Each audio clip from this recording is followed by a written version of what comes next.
Good morning, friends. It's Joy with Decor Made with Joy, and we're here for Bow Making Friday.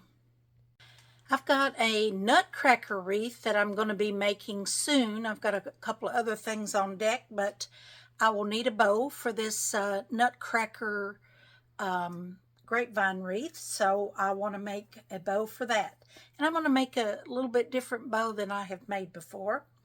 So I want to make sure I have all my supplies. I have a piece of bind wire that you all know I like to attach my bows to my wreaths with bind wire. It's just wire that is covered in paper, and I get that from Amazon. I need a zip tie, have that. I need my Nipix wire cutters. I need my ribbon scissors, my good ribbon scissors. I need the ribbon that I'm going to use. And I'm only going to use one type of ribbon, which is unusual for my bows, but it's a pretty sparkly plaid. So here we go with our making our bow, and I'm going to drop my pretty plaid ribbon down in my basket. At my feet, which is the way I like to do it, versus using the spool here. I just got in the habit of doing that, and works out well for me.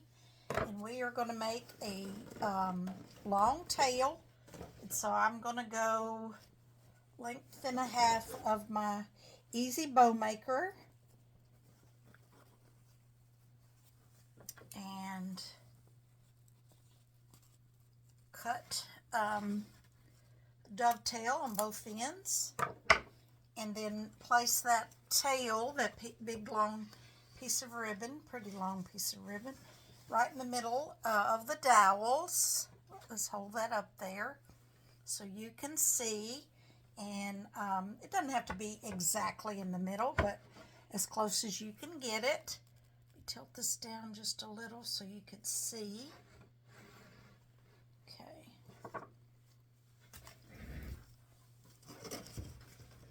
Pick up my ribbon from my basket, cut another dovetail.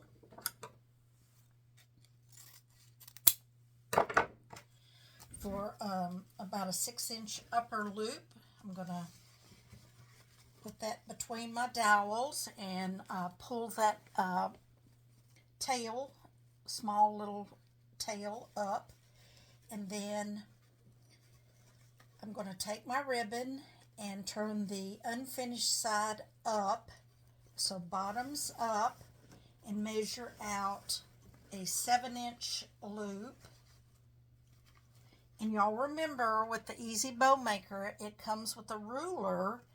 That is one of the big reasons I like to use it.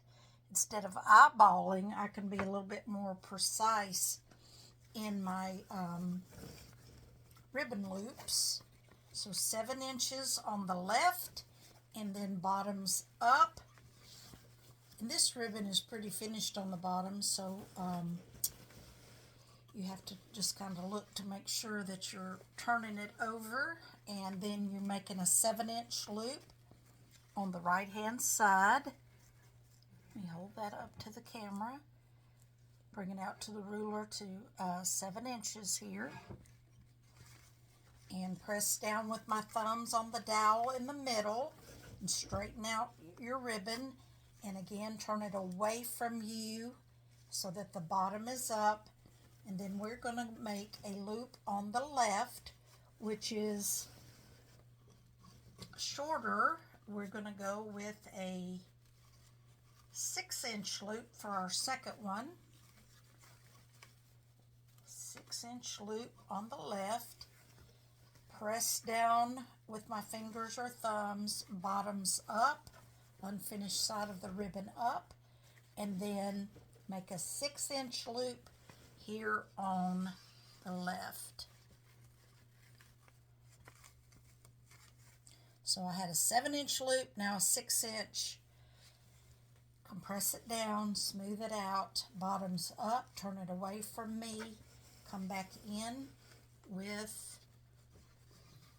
a graduated smaller loop each time.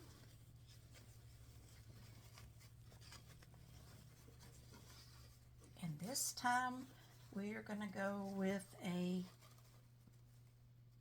5-inch loop using my ruler, and you can just eyeball it. Really, you just want to go about an inch smaller than the previous one, but I like to look at the ruler and then press it down in the middle, compress it down, straighten it out, bottoms up, make my 5-inch loop on my right hand side.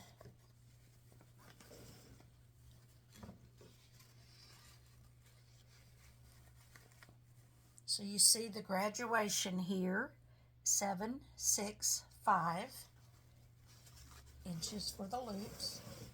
And then over on the left, bottoms up, unfinished side of your ribbon up, compress it down so that you don't lose your loops.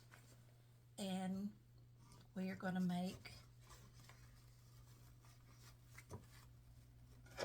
a 4-inch loop over on that left hand side. Compress it down with your thumbs, straighten out your ribbon, turn it away from me so that the bottom is coming up, and then make a 4-inch loop on this right hand side. So the idea of this all is just to have a graduated size in the ribbon. And turn it away from me, and I'm not going to go smaller than 4 inches. I've got 4 loops on each side, 7, 6, 5, 4, and then I'm going to make a button loop over on this left hand side to cover up the mechanics, and that is about a 1.5 to 2-inch loop that we will pull out, and it will cover up my zip tie. Compress it down, and then we are just going to cut this ribbon off. And I'll just do an angled edge on this.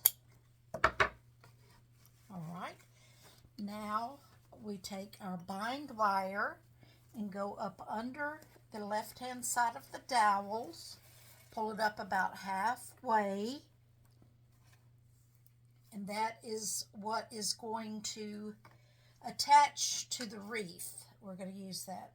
Then underneath all the ribbon and the bind wire, we're going to go in with a zip tie to capture all of that. So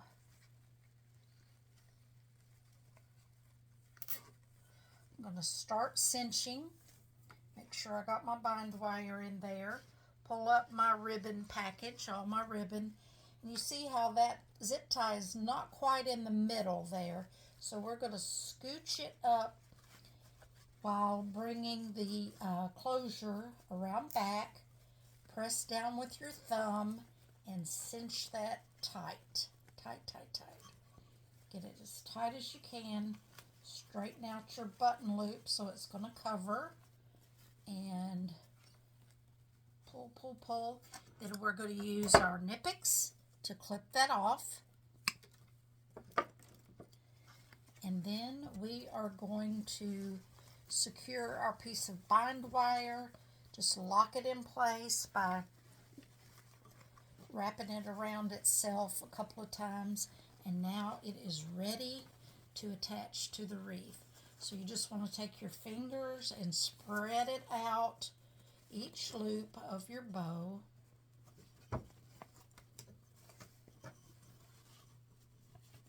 On both sides.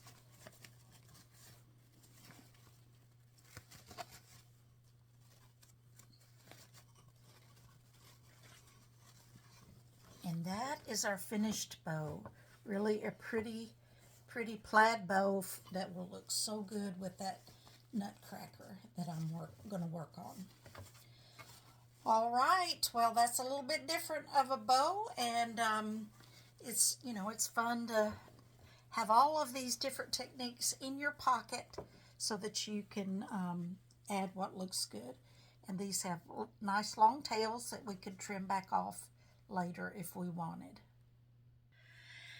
Well, that's a pretty quick bow making session for today, and I hope y'all have a great weekend, and I will see you next week. I plan on doing a tip of the week sometime this weekend, and I'll have that for you next week. Y'all take care. Bye bye.